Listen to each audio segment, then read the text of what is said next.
Being a lesbian, I have to come out to the woods every single morning to make sure that I am in touch with nature, grounded into the earth, and filled with lesbianism.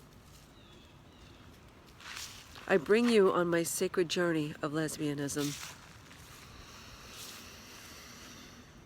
Lesbian.